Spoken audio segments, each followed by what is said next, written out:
पाकिस्तान घाबरलं, भारताकडे त्यांनी शस्त्रसंधीसाठी विनंती केली आणि भारताने ती मान्य केलेली आहे. आपल्यासोबत ब्रिगेडियर हेमंत महाजन सर.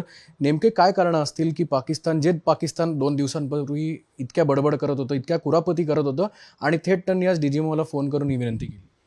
असं आहे की आपण जे पाकिस्तानवरती जे प्रतिहल्ले केलेले आहेत त्याच्यामध्ये त्यांचं खूप नुकसान झालेलं आहे. खास तर त्यांचे जे लॉन्चर बेसेस होते, लॉन्चर बेसेस दोघांकरता असतात.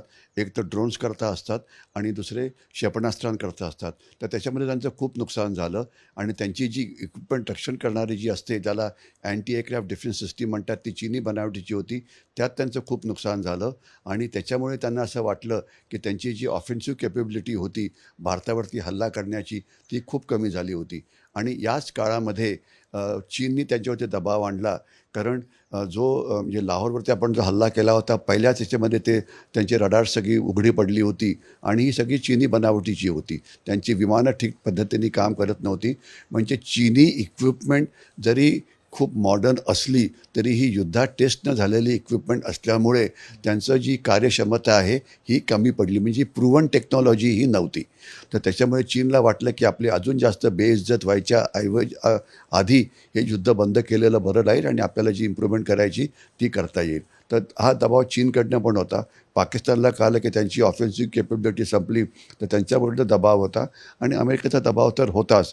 तर याच्यामुळे म्हणजे त्यांनी रिंग केलं आणि त्यानंतर एक समवॉट गॅरंटी आपल्याला अमेरिकेकडनं मिळाली आहे की जर पाकिस्ताननीच्या पुढे जर काही गडबड केली म्हणजे दहशतवादाचं, तर त्याला आम्ही जबाबदार राहू, अशा प्रकारचं काही अलिखित हे आहे. आम्ही त्याच्यावरती लक्ष ठेवू, आमचे सॅटेलाईट त्याच्यावरती लक्ष ठेवतील वगैरे वगैरे. आणि याच्याशिवाय आपल्याला आठवत असेल की 1-1.5 तास आधी आपण एक घोषणा केली होती, तर कुठलंही दहशतवादी कृत्य जर भारताच्या विरोधात झालं तर ते आम्ही म्हणजे एक ॲक्ट ऑफ वॉर समजू आणि त्याच्यावरतीच आपण बाईट वगैरे दिलेले होते. तर म्हणजे आपण याच्यापुढे जर पाकिस्ताननी जर शस्त्रसंधी जर पाळली नाही तर पाकिस्तानला धडा शिकावू, युद्ध करून, अशा प्रकारचं स्टेटमेंट आपण दिलं होतं. तर आता अमेरिका गॅरंटी देतं आहे, काही प्रमाणामध्ये चीन गॅरंटी देतं आहे. पाकिस्तानची क्षमताही पुष्कळ कमी झालेली आहे. तर म्हणून आता आपण हे ॲग्री केलं. पण मी पुन्हा एकदा रिपीट करतो की पाकिस्तान हा अतिशय विश्वासघातकी देश आहे. दहशतवादी कृत्य करणार नाही म्हणजे काय, तर आपल्याला त्यांच्यावरती पूर्ण लक्ष ठेवावं लागेल. आपल्याला म्हणजे अमेरिकेलासुद्धा, आणि वेळोवेळी माहिती घ्यावी लागेल की दहशतवादी ट्रेनिंग कॅम्प संपले का, नवीन रिक्रुटमेंट होते आहे का, दहशतवादी कुठे घुसखोरी करण्याचा प्रयत्न करता आहेत का. जे एक 15-20 दहशतवादी जे भारताच्या आत अजूनसुद्धा आहेत पाकिस्तानी ओरिजिनचे, काही दहशतवादी जे आहेत ते काश्मीरी आहेत, तर ते तिथलेच आहेत, परंतु बाहेरचे सुद्धा आहेत. त्यांची कारवाई काय होईल, तर हे अशा सगळ्या प्रकारच्या याच्यावरती आपल्याला लक्ष ठेवावं लागेल. जग गॅरंटी देतं आहे, बघूया किती दिवस गॅरंटी ही टिकते आहे. परंतु या काळामध्ये जेवढे काळ ही शस्त्रसंधी टिकेल त्या काळामध्ये आपण पुढच्या दहशतवादी कृत्याला कसं प्रत्युत्तर द्यायचं याची तयारी आपल्याला करावीच लागेल. हा सर्वात मोठा मेसेज आहे. कारण शेवटी आपल्याला आपल्या ताकदीवरती अवलंबून राहावं लागतं. जगाची गॅरंटी किती वेळ टिकते हे सांगता येत नाही. तर सध्या तर गॅरंटी आहे. बघूया येणाऱ्या दिवसात काय होतं आणि याच्यावरती आपलं कायमचं लक्ष असेल. शेवटचा प्रश्न असा आहे, अमेरिकेची भूमिका सगळ्यात पहिला म्हणजे युद्धसदृश्य परिस्थिती जेव्हा निर्माण झाली होती तेव्हापासूनच अमेरिका काय भूमिका घेतं, एक सुपर पॉवर म्हणून, देश म्हणून त्याची भूमिका अत्यंत महत्त्वाची होती. मार्को रुबियो असतील किंवा ट्रम्प असतील, यांच्या बाजूंनी आज खरं तर पहिलं स्टेटमेंट देण्यात आलं की आम्ही आमच्या वतीने मध्यस्थी केलेली आहे. त्यामुळे कुठेतरी अमेरिकेचं पुनर्वर्चस्व संपूर्ण जगावर जे आहे ते आज प्रभुत्वाने दिसलं. मी थोडंसं याला वेगळ्या पद्धतीने बघतो. अमेरिका एक असा कोहेजिव्ह देश नाही आहे. तिथे वेगवेगळे पॉवर सेंटर्स आहेत. तर मी असं म्हणेन की कश पटेल जे CIAचे प्रमुख आहेत ते आपल्या बाजूनी आहेत. ज्या तुलसी गबार्ड आहेत की ज्या इंटेलिजन्स चीफ आहेत ते आपल्या बाजूनी आहे. व्हान्सलासुद्धा भारताविषयी बऱ्यापैकी प्रेम आहे. ठीक आहे. डोनाल्ड ट्रम्प तर आपले मित्र आहेत आणि त्यांना म्हणजे चीनपेक्षा किंवा पाकिस्तानपेक्षा आपल्यावर जास्त नक्कीच प्रेम आहे, एवढं नक्कीच म्हणता येईल. अर्थात त्यांचं प्रेम जास्त ट्रेड वॉरवरती आहे, परंतु म्हणजे जे 3 देश आहेत त्याच्यात भारतावरती प्रेम आहे. तर त्याच्यामुळे या सगळ्यांचं क्युम्युलेटिव्ह एफर्ट होऊन अशा प्रकारची कारवाई घडली. आणि मला काय वाटतं आहे, म्हणजे माझं स्वतःच त्याच्यावरती असं मत आहे की आता आपण त्याच्यावरती डोनाल्ड ट्रम्पवरती दबाव टाकायला पाहिजे. आम्ही तुमच्या म्हणण्यावरती ऐकलं, आता मुकाट्याने जे बायलॅटरल ट्रेड ॲग्रीमेंट आहे ते सही करा. तसं झालं तर भारत हा जगातला पहिला देश असेल ज्याचा अमेरिकेशी व्यापार करार होईल. आणि तसं झालं तर आपल्या अर्थव्यवस्थेचा जो वाढण्याचा वेग आहे हा प्रचंड असेल, कारण अमेरिका प्रचंड मोठा देश आहे, आपण मोठे आहोत. तर ट्रेड हा फक्त खूप मोठ्या पद्धतीने वाढेल. तर म्हणजे या दबावाचा, म्हणजे या शस्त्रसंधीचा आपण फायदा अमेरिकेवरती दबाव टाकून करून घ्यायला पाहिजे. आणि याच्यामध्ये मला वाटतं अजून 2-3 मोठ्या गोष्टी आहेत. तर त्या सांगतो की तुम्ही आम्हाला सांगितलं शस्त्रसंधी करा, आम्ही तुमचं ऐकलं. आता आम्हाला तुमच्याकडनं 4 गोष्टी पाहिजे. नंबर 1, आम्हाला तुमच्याकडे GEचं इंजिन पाहिजे, कारण आपण जे आपल्या एअरफोर्सची विमानं लाईट कॉम्बॅट एअरक्राफ्ट तेजस तयार करतो आहे Mark 1, त्याच्याकडे आपल्याकडे इंजिन आपल्या DRDOला बनवता आलेलं नाही आहे. ते अमेरिकेचं सर्वोत्तम आहे हे आपल्याला माहिती आहे आणि ते अमेरिका द्यायला तयार आहे, परंतु त्याचा वेग पुरेसा नव्हता. आता वेग वाढवा, म्हणजे आमची जी मिराज स्क्वॉड्रन जे जुनी होत आहेत ती रिप्लेस वेगाने होतील. तो एक भाग झाला.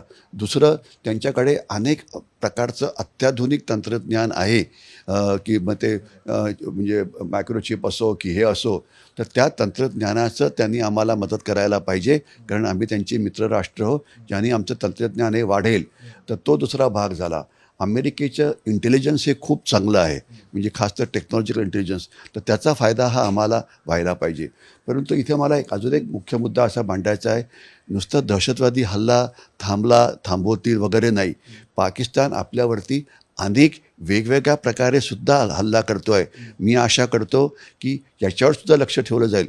एक स्पेसिफिक उदाहरण द्यायचं म्हटलं तर पाकिस्तान आता भारताच्या इतर भागात दहशतवादी कृत्य करत नाही आहे.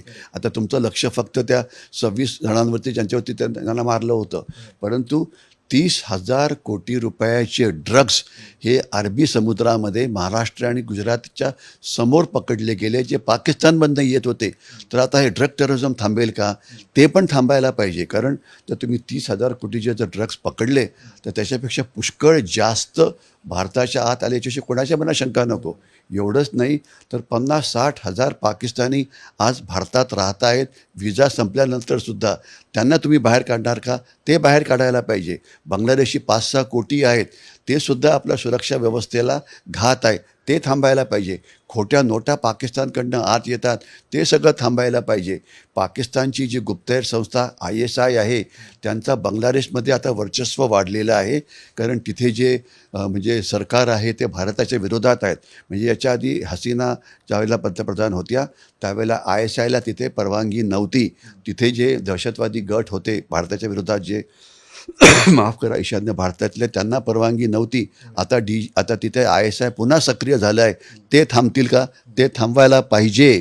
कारण आत्ताच म्हणजे बातमी येत होती, तुमचं लक्ष कोणाचं तिथे नव्हतं, की 2 हे जे JMB जमाते इस्लामी बांगलादेशी यांचे 2 दहशतवाद्यांना आपण पश्चिम बंगालमध्ये पकडलेलं आहे. ती बातमी पुरेशी त्याला प्रसिद्धी दिलेली नव्हती. तर बांगलादेशमधून घुसखोरी पाकिस्तान जे करतं ते थांबवायला पाहिजे. ठीक आहे. याच्याशिवाय त्यांचे जे दहशतवादी सेल आज पाकिस्तानचे भारतामध्ये 150-200 असतील, अशा प्रकारचा एक समज असतो, की जे छुपे सेल असतात, की गरज पडली तर ते ॲक्टिव्ह होतात. तर त्यांनी काही कृत्य करायला नको. दहशतवाद याचा अर्थ फक्त बॉम्बस्फोट किंवा 26/11 हल्ला असं नाही. कृपया समजा की दहशतवादाचं स्वरूप हे बदली होतं आहे. तर म्हणजे घातपात करणं, ॲक्सिडेंट करणं, सबवर्शन करणं, आग लावणं, रेल्वेला ॲक्सिडेंट करणं, तर अशा प्रकारची जी घातपाताची कृत्य होतात ती थांबायला पाहिजे. तर मला खात्री आहे की या सगळ्यांवरती आपलं लक्ष असेल. केवळ काश्मीरमधला दहशतवाद हल्ला किंवा काही तिथे लोक मारले गेले म्हणून युद्धाला जायचं, पण या बाकीच्या घोषित युद्धाचं काय? तर हे कॉम्प्रिहेन्सिव्ह आपण लक्ष ठेवायला पाहिजे, कारण या सगळ्यामध्ये पाकिस्तान इन्व्हॉल्ड आहे. सगळ्यामध्ये तो आपल्याकडे पाकिस्तान चीनच्या मदतीने काही आपल्या ॲक्टिव्हिस्टना मदत करतो, काही आपल्या संस्थांना मदत करतो आणि भारतात गडबड करण्याचा प्रयत्न करतो. तर मला खात्री या सगळ्याचा आढावा घेतला जाईल आणि पाकिस्तानची ही जी क्षमता भारताला पोखरण्याची आहे ती एक थांबवण्यात आपल्याला यश मिळेल. खूप खूप धन्यवाद सर. तर आपण बघू शकतो की 1971 पासून पाकिस्तान अनेक वेळा खोटं बोलतोय हे जग जाहीर आहे. त्यामुळे आता सुद्धा त्यांनी शस्त्रसंधी लागू करण्याचा विनंती भारताकडे केली आहे. ती लागू जरी झाली असली तरी सुद्धा येत्या काळात पाकिस्तानने या शब्दांचा बरोबर अंकुश पाहायला पाहिजे, कारण की अघोषित युद्ध जे आहेत ते दुसरीकडून पाकिस्तानच्या कुरपती ज्या आहेत त्या भारतावर सुरू आहेत आणि त्यामुळे येत्या काळात भारताने या सगळ्या बाजूकडे सुद्धा लक्ष देणं अत्यंत गरजेचं आहे. कॅमेरामन आदर्श कटकेसह अक्षय बडवे, साम टीव्ही न्यूज, पुणे. देश विदेशातील प्रत्येक घडामोडींचे लाईव्ह अपडेट मिळवण्यासाठी आता साम टीव्हीच्या सर्व सोशल मीडिया प्लॅटफॉर्मला लाईक, फॉलो आणि सबस्क्राईब करा. तसंच सर्व नोटिफिकेशनसाठी बेल आयकॉन प्रेस करायला विसरू नका.